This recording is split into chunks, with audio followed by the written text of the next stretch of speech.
memiliki banyak tokoh, memiliki alur cerita yang bagus, lebih simpel, cocok dengan kelas kita, dikenal oleh banyak orang, menarik, dan juga memiliki karakter antagonis dan protagonis yang memiliki sifat yang khas.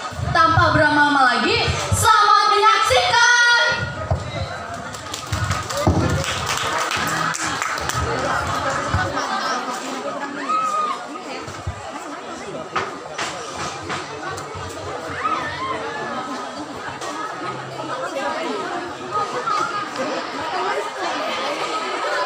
Kenapa? Kenapa?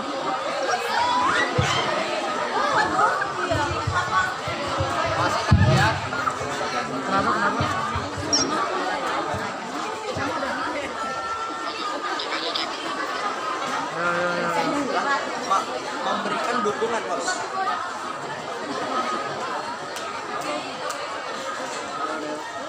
Pada dahulu kala, di sebuah desa yang asri, hiduplah seorang anak perempuan dan orang tuanya. Anak perempuan itu bernama Bawang Putih. Meskipun dia tidak memiliki paras yang cantik, namun Bawang Putih memiliki hati dan sikap yang sangat baik. Bawang Putih lahir dari keluarga yang bahagia. Ayahnya adalah seorang konglomerat yang kaya raya.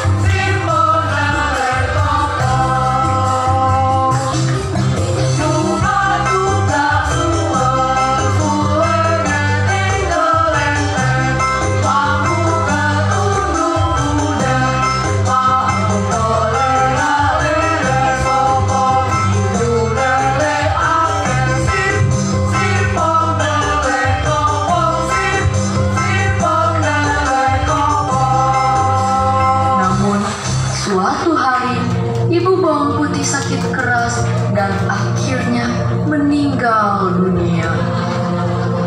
Bawang Putih pun sangat berduka. Begitu pula ayahnya.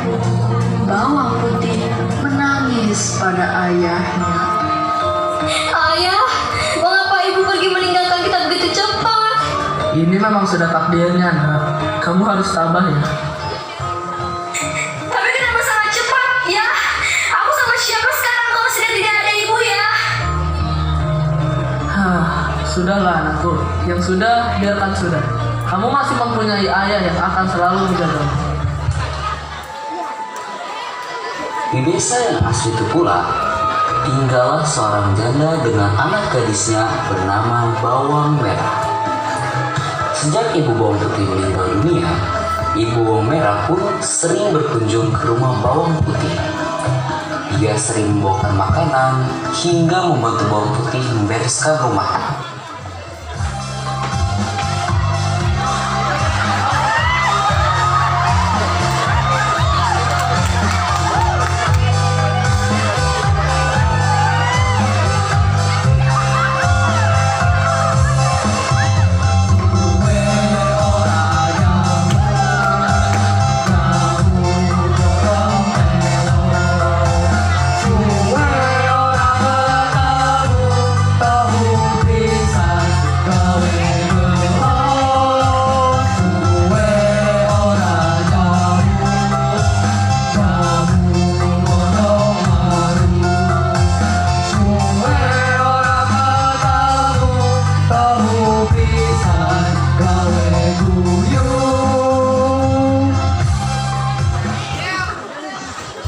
Bawang Putih, ini ada sedikit makanan. Ibu bawakan untuk kamu dan ayahmu ya. Waduh, kok repot-repot, Bu? Terima kasih banyak ya, Bu. Iya, sama-sama. Jangan sungkan sama ibu kalau butuh bantuan ya. Ya sudah, ibu pamit pulang dulu ya. Oh iya Bu, terima kasih ya Bu. Maaf sudah merepotkan. Salam ya Bu buat bawang merahnya. Gak apa-apa mas, tidak perlu sungkan. Nanti saya sampaikan salam Mas untuk bawang merah.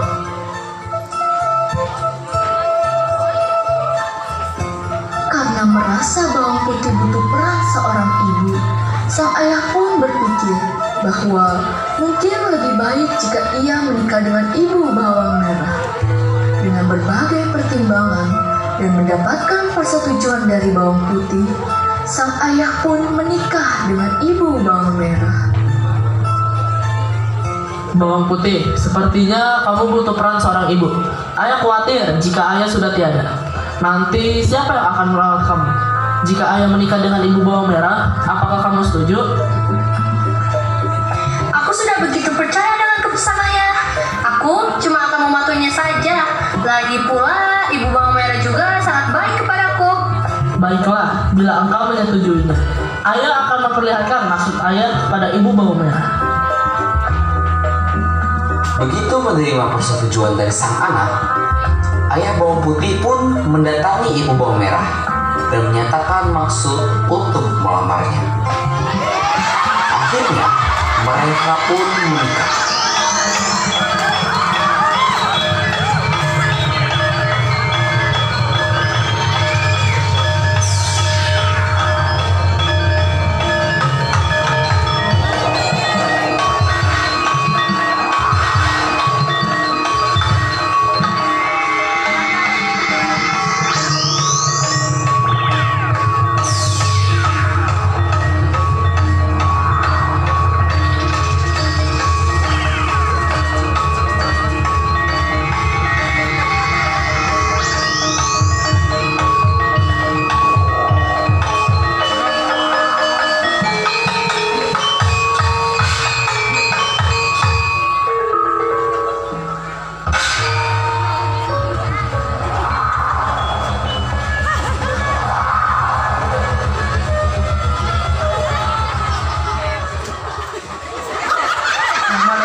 Selamat ya Bu, Pak. Selamat ya Bu, Pak. Ibu bawang merah dan sang anak tinggal satu rumah dengan bawang putih dan sang ayah. Di awal pernikahan tersebut, ibu bawang merah tampak selalu baik hati kepada bawang putih. Semua pun terlihat baik-baik saja. Hingga pada suatu hari, sang ayah harus berpergian keluar kota dan pergi meninggalkan rumah selama beberapa hari. Kehidupan bawang putih pun sontak berubah, seolah bertolak belakang dan sifat ketika sang ayah ada di rumah. Ibu tirinya selalu bersikap pilih kasih dan lebih menyayangi bawang merah.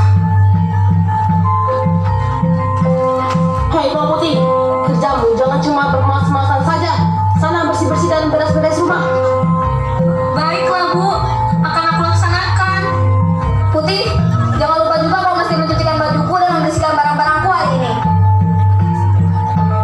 Baiklah Kak, akan aku kerjakan. Pada suatu hari, sang ayah pun mengalami sakit keras hingga akhirnya meninggal dunia. Bawang putih pun menjadi seorang yatim piatu.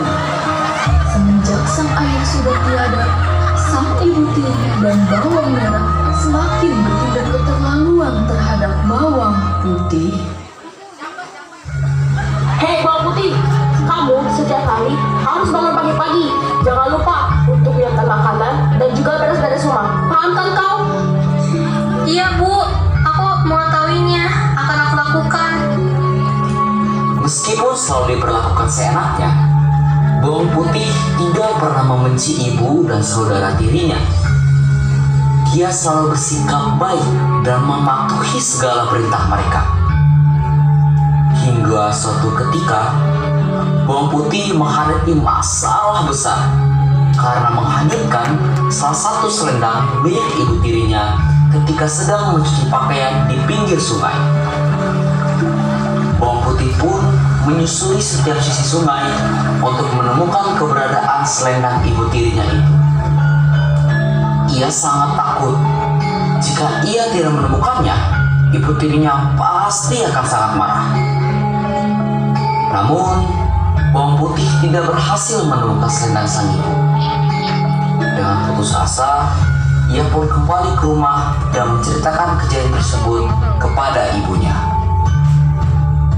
Bu, maafkan Putih karena selendang ibu hanya terbawa arus ketika Putih sedang mencucinya. Apa? Dasar ceroboh. Ibu tidak mau tahu. Pokoknya kamu harus mencari selendang itu dan jangan berani pulang ke rumah kalau kamu belum menemukannya. Mengerti? Dengan bersedih, Bawang Putih pun terpaksa menuruti perintah ibu tirinya. Ia kembali menyusuri sungai tempat ia mencuci tadi. Matahari pun mulai meninggi, namun Bawang Putih tak kunjung menemukan selendang milik sang ibu. Dia pun memasang matanya dengan teliti. Diperiksanya setiap juyuran akar pohon yang menjorok ke sungai dan berharap menemukan selendang sang ibu tersangkut di sana. Dalam pencariannya, Bawang Putih bertemu dengan seorang peternak sapi yang sedang memandikan sapinya. Bawang Putih pun bertanya pada sang peternak. Permisi Pak, apa Bapak melihat selendang berwarna merah yang hanya di sekitaran sini? Selendang berwarna merah.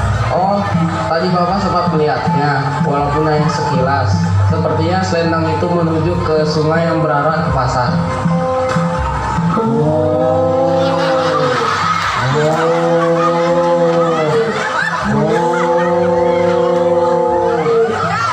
Baiklah, terima kasih ya Pak atas petunjuknya. Semangat memandikan sapinya. Peternak itu mengambil dan kembali memandikan sapinya. Dan Bawang Putih pun kembali mencari selendang ibunya sesuai petunjuk yang diarahkan oleh peternak sapi itu. Namun, pencarian Bawang Putih tersebut pun belum berhasil. Setelah matahari sudah mulai terbenam, ia melihat seorang bibi yang hendak pergi ke pasar.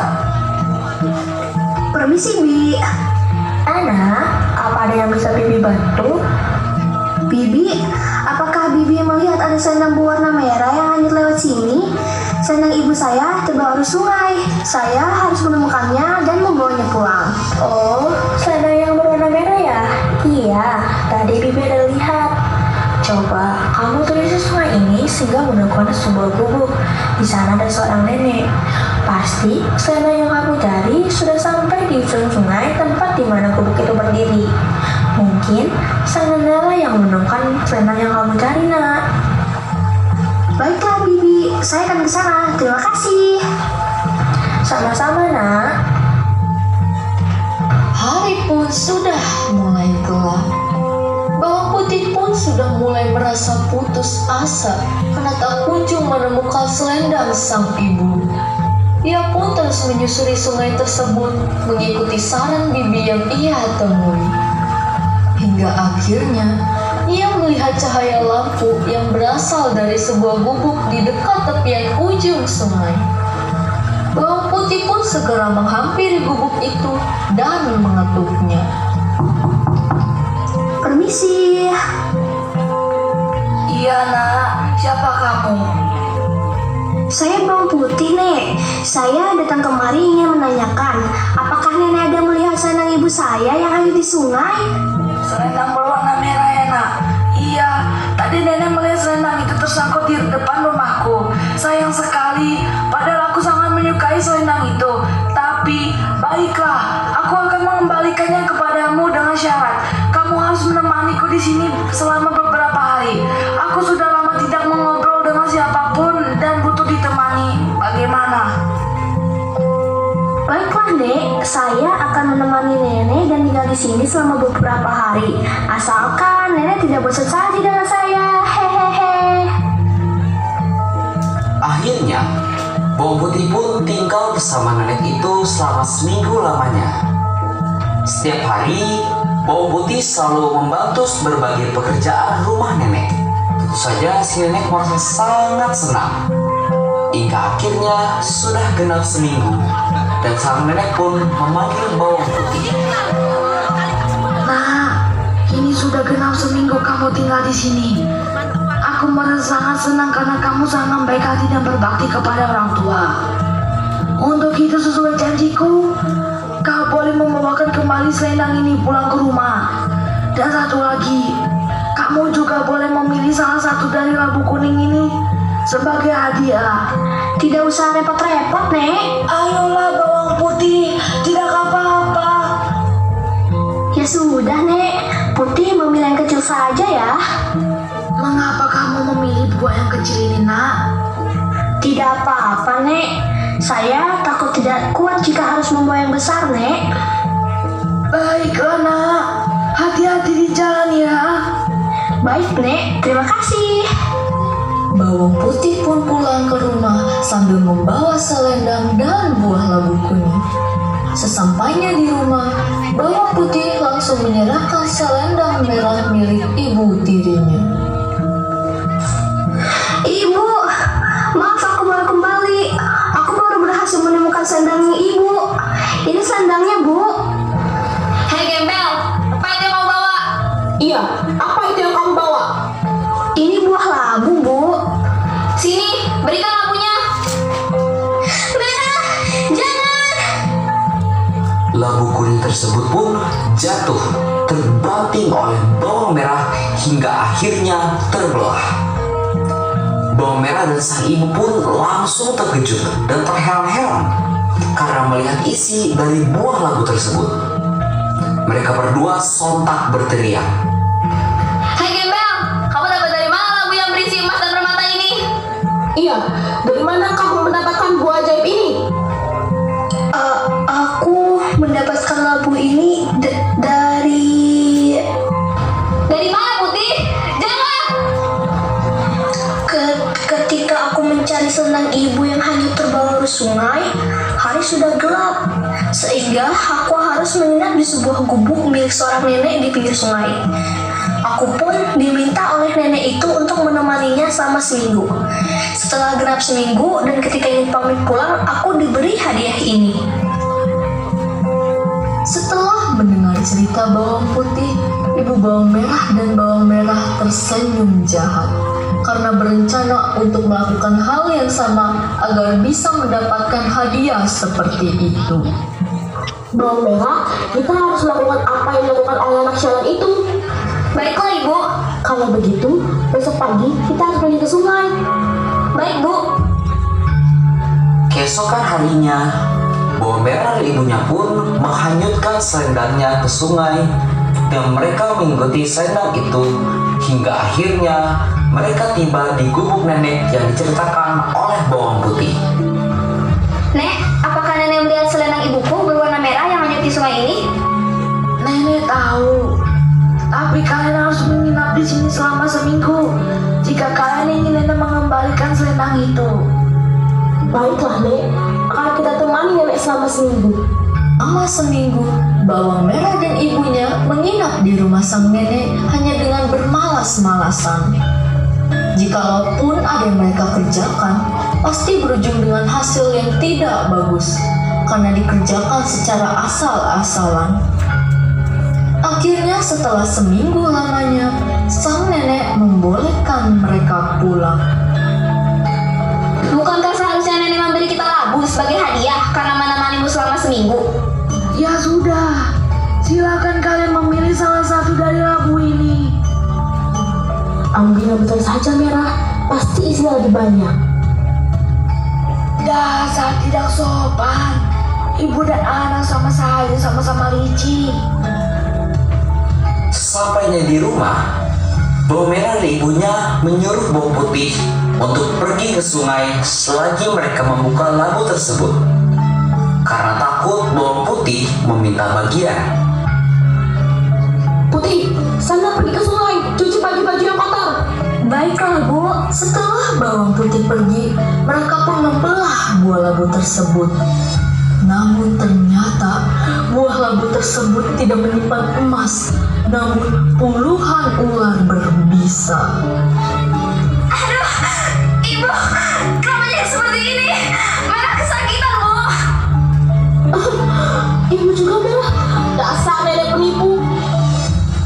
Di Binatang tersebut pun menyerang bawang merah dan ibunya hingga akhirnya keduanya tewas.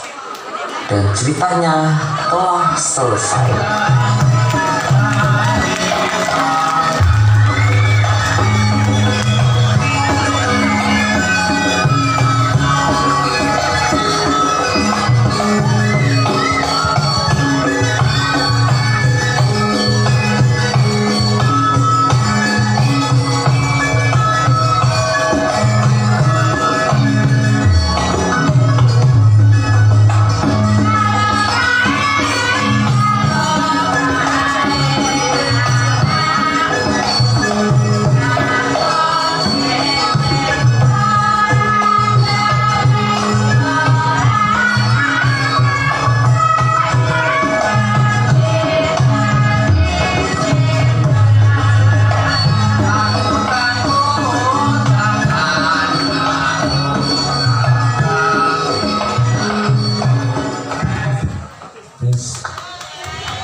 Pesan moral yang dapat kita peroleh dari cerita rakyat bawang merah dan bawang putih tadi adalah berbuat serakah tidak akan membuatmu mendapatkan semua yang kamu inginkan. Cerita bawang merah dan bawang putih tadi termasuk dalam salah satu budaya yang terdapat di Indonesia. Upaya kita dalam melestarikan budaya Indonesia adalah yang pertama, menjaga keaslian budaya di Indonesia. Yang kedua, menunjukkan atau mengenalkan budaya kita kepada orang lain. Yang ketiga, tidak mengejek atau merendahkan budaya orang lain. Yang keempat, tidak menggunakan bahasa budaya untuk mengumpat. Sekian penampilan drama musikal dari kelas 8 C Inggita Wimala. Kami pamit undur diri. Terima kasih.